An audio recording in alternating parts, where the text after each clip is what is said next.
Jekk irridu nkunu il-partit tan-nies, irridu niġu għandkom u naraw fejn inqasna. Sostna dan il-kap tal-Partit Nazzjonalista Adrian Delija waqt li kien qed jiġi intervistat minn Simon Vella Gregory fil-programm Iswed fuq l-Abjad. Jekk verament irridu nbidlu l-Partit Nazzjonalista, jekk verament irridu nkunu il-Partit tan-nies, irridu nibdew mill-lum.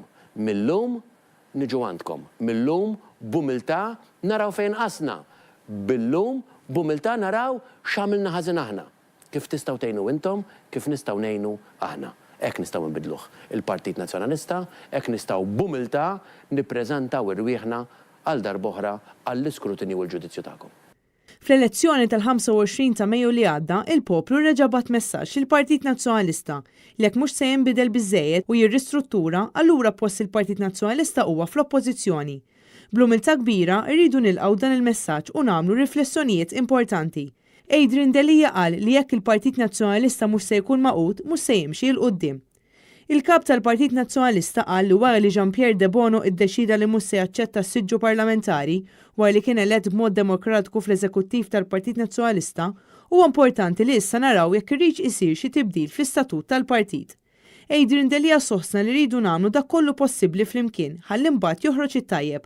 Kull individwu jista' jgħin kemm lill-partit iżda wkoll lill-pajjiż. Ġvina, ix-xogħol tiegħi qed nagħmlu. Jien tlaqt kollox tlaqt fajti biex nipprova nagħti dak li nista' lill-Partit Nazzjonalista. Imma ma nistax, impossibbli li nagħmilha waħdi. Irrid u l-istedinja hija di, irrid l-appoġġ ta' iktar u iktar nies. Huwa saħaq li bħala partit irridu nkunu iktar qrib in-nies u nerġgħu nieħdu lill-Partit Nazzjonalista għand in-nies. Saħaq li hemm bżonn li ninvolvu iktar żgħażagħ u nħallu lilhom jitkellmu. Fuq il-kwistjoni tal-Korintja, Adrian Delija qal li dak li kien ħażin qabel l-elezzjoni ma tranġax wara r-riżultat tal-elezzjoni. L-oppożizzjoni se tkun b'saħħitha u bleħen wieħed se tibqa' ssostni li mhux se jkun iktar permessibbli li l-gvern jibqa' jiddisponi minn art pubblika għal skopijiet privati. Adrian Delija qal li għandna gvern li qed joħloq il-klassijiet soċjali għas-servizzi tas-saħħa fejn għandna sitwazzjoni ta' anzjani li ma joffordjawx li jixtru l-mediċina.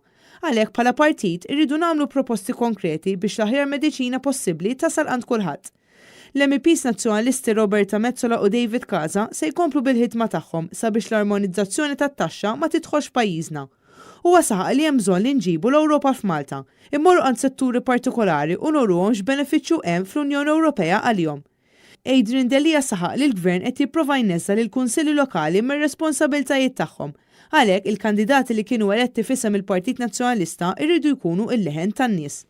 U allura l-funzjoni tal-Kunsillera tagħna f'kull lokalità, f'kull belt jew raħal huwa fundamentali kemm fejn qed immexxu l-lokalità, kemm fejn le. Aħna rridu nuru illi f'kull ħaġa li qed nagħmlu irridu nkunu iktar organizzati, irridu nkunu iktar qrib in-nies, irridu nkunu kritiċi imma propożittivi. Huwa temm jgħid li l-ħidma fil-partit trid tibda minn għada stess sabiex bekk insiru partit iktar qrib in-nies fejn in-nies jiġu l-ewwel u qabel kollox.